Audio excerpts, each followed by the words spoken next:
Hello friends, welcome back to our channel. நம்ம இன்னைக்கு என்ன டாபிக் பார்க்க போறோம் அப்படினா figures of speech. இதில இருந்து கண்டிப்பா எக்ஸாம்க்கு ரெண்டு क्वेश्चंस கேட்பாங்க.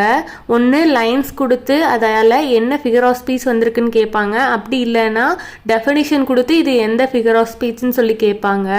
நான் இதில எக்ஸாம்பிள்ஸோட இந்த வீடியோல உங்களுக்கு சொல்லி இருக்கேன். அதனால ஈஸியா நீங்க ஞாபகம் வச்சுக்க முடியும். சிம்பிள் டிப்ஸ் அண்ட் ட்ரிக்ஸும் இதில் சொல்லியிருப்பேன். நல்லா கவனிச்சிங்கன்னா ஈஸியாக இந்த 2 மார்க்ஸ் வாங்கிடலாம்.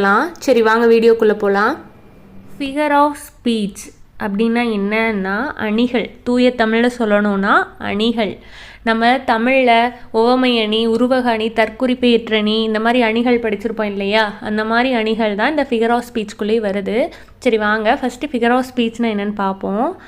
Figure of speech are special ways of using words to make language more beautiful, expressive, emotional or powerful. அதாவது என்ன சொல்கிறாங்கன்னா மொழியை அழகாகவும் சுவாரஸ்யமாகவும் உணர்ச்சி பூர்வமாகவும் காட்டுறதுக்கு பயன்படுத்துறது தான் இந்த ஃபிகர் ஆஃப் ஸ்பீச்.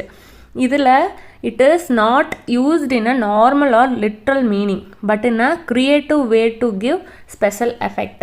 இதை நேரடி அர்த்தத்தில் பயன்படுத்தியிருக்க மாட்டாங்க. அதுக்கு பதிலாக தான் அந்த உவமை உருவகம்னு சொன்னேன் இல்லையா, அந்த மாதிரி அணிகளை வச்சு பயன்படுத்தி இதை அழகாக காமிச்சிருப்பாங்க.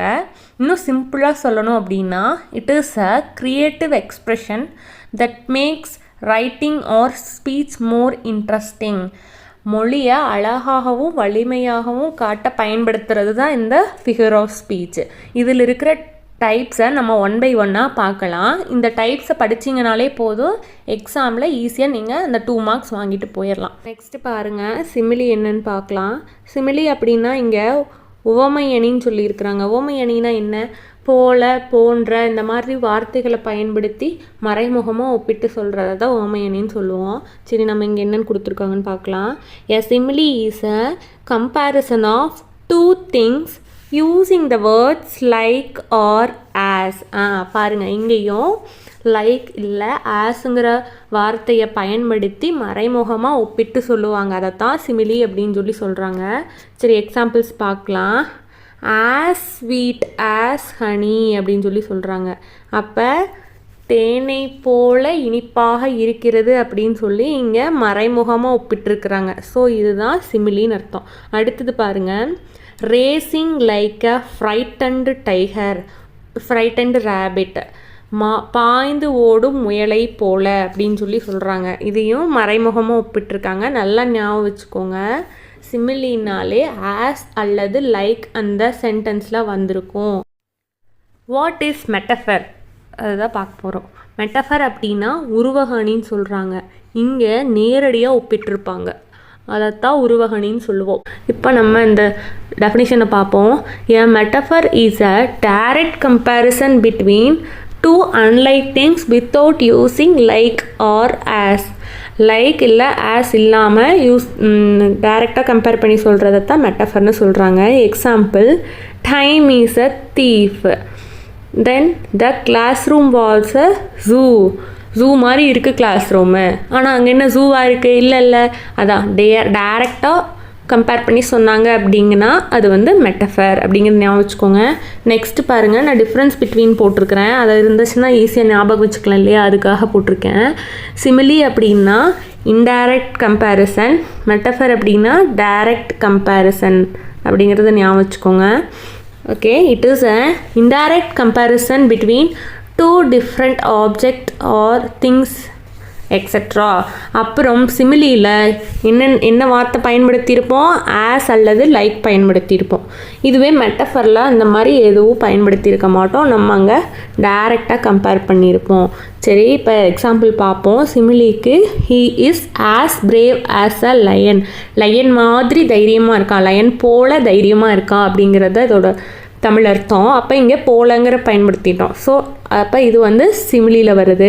இங்கே மெட்டஃபர் பாருங்கள், ஹீ இஸ் அ லயன், அவன் ஒரு லயன் அப்படின்றாங்க. டைரெக்டாக கம்பேர் பண்ணிடுறாங்க. இதுதான் மெட்டஃபர். நல்லா ஞாபகம் வச்சுக்கோங்க. சிமிலி அப்படின்னா இன்டைரக்ட் கம்பேரிசன் வரும், மெட்டஃபர் அப்படின்னா டைரக்ட் கம்பேரிசன் வரும்.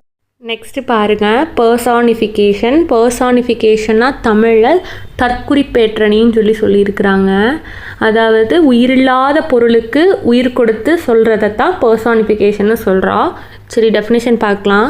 Personification means giving human qualities to non living things such as animals, objects, ideas and concepts. அதாவது உயிரற்ற பொருளுக்கு உயிர் கொடுத்து சொல்கிறதான் பர்சானிஃபிகேஷன்னு சொல்கிறாங்க. இந்த பொயட்டிக் லைன்ஸில் கண்டிப்பாக இந்த பர்சானிஃபிகேஷன் யூஸ் பண்ணி தான் பொயட்ஸ் எழுதுவாங்க. அப்போ தான் அந்த போயமே இன்னும் அழகாக காமிக்கும். சரி, எக்ஸாம்பிள் பார்க்கலாம். The trees danced in the breeze. அந்த மரங்கள் வந்து டான்ஸ் ஆடுதுன்னு சொல்கிறாங்க காற்றுக்கு. அங்கே என்ன மரம் வந்து டான்ஸ் ஆடுமா? இல்லை இல்லை, அதுதான் உயிரற்ற பொருளை உயிருள்ள பொருள் கூட கம்பேர் பண்ணி சொல்லிக்கிறாங்க. நெக்ஸ்ட் பாருங்கள். I can see that news travels quickly. News travels quickly. அப்போ இதுதான் பர்சானிஃபிகேஷன். இதை நல்லா ஞாபகம் வச்சுக்கோங்க. சிமிலி அப்படின்னா டைரக்ட் இன்டைரக்ட் கம்பேரிசன், மெட்டஃபர் அப்படின்னா டைரக்ட் கம்பேரிசன், பர்சானிஃபிகேஷன்னா giving human qualities to non living things. அவ்வளோதான். நெக்ஸ்ட் ஒன் பாருங்கள். அலிட்ரேஷன். அலிட்ரேஷன் அப்படின்னா alliteration is a repeated consonant sounds at the beginning of words placed near each other or next to each other. இந்த example பார்த்தீங்கனாலே தெரியும் உங்களுக்கு. Peter Piper picked a peck of pickled peppers. நான் ஹைலைட்டாக இருக்கட்டும் தான் ரெட்டில் போட்டிருக்கேன். ரிப்பீட்டடாக அந்த லெட்டர் பி வந்திருக்கு. ஒரு எழுத்தை தொடங்கும் சொற்களில் தொடர்ந்து பயன்படுத்துறது தான் அலிட்ரேஷன். ஒரு தொடர்ந்து ஒவ்வொரு வேர்ட்ஸுக்கும் ஃப்ரண்ட்டில் சேம் லெட்டர் வருது அப்படின்னா அதுதான் alliteration. Next example. The barbarians broke through the barricade. இப்போ பிங்கிற லெட்டர் வந்து ரிப்பீட் ஆகிருக்கு. ஸோ இதுதான் அலிட்ரேஷன். அப்போ லெட்டர்ஸ் ரிப்பீட் ஆகி வருது அப்படிங்கிறது அலிட்ரேஷன். நெக்ஸ்ட் பாருங்கள். Repetition. In this figure of speech a word or a phrase or etc. is repeated is called repetition. Example, 2 and 2 make 4. Water water everywhere. அதாவது அலிட்ரேஷன்னா என்னென்னு பார்த்தோம். வேர்டோட ஃபர்ஸ்ட் லெட்டர் ரிப்பீட் ஆகும்னு பார்த்தோம். But repetition அப்படின்னா வேர்ட்ஸே repeat ஆகும். அதுதான் repetition அப்படிங்கிறது. இதை மட்டும் ஞாபகம் வச்சுக்கோங்க. அலிட்ரேஷன் லெட்டர்ஸ் ரிப்பீட் ஆகும். ரெப்பிட்டேஷனில் வேர்ட்ஸ் ஆர் ஃப்ரேஸ் ரிப்பீட் ஆகும். டெனமட்டோஃபியா அப்படிங்கிறது பார்க்கலாம். It is a figure of speech in which words imitate the natural sounds of people, animals or object. இவங்களோட நேச்சுரல் சவுண்ட்ஸ் சொல்லும், ஒலி எழுப்போம். அதுதான் வந்து ஒனமட்டோஃபியா அப்படிங்கிறது. Example, the bee makes a buzz sound. Buzz அப்படிங்கிறது தேனியோட ஒலி இல்லையா.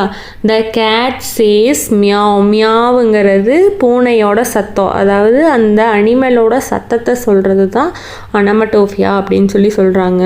இந்த வீடியோ உங்களுக்கு பிடிச்சிருந்தா மறக்காமல் சப்ஸ்கிரைப் பண்ணுங்கள், லைக் பண்ணுங்கள், கமெண்ட் பண்ணுங்கள், ஷேர் பண்ணுங்கள். டெலகிராம் சேனலில் இந்த வீடியோஸோட கொஷின் லிங்க் கொடுத்துருக்கோம். அதுக்குள்ளே போய் டெஸ்ட் எழுதுகிற மாதிரி இருக்கும். வேணும்னா ஜாயின் பண்ணிக்கோங்க. தேங்க்யூ.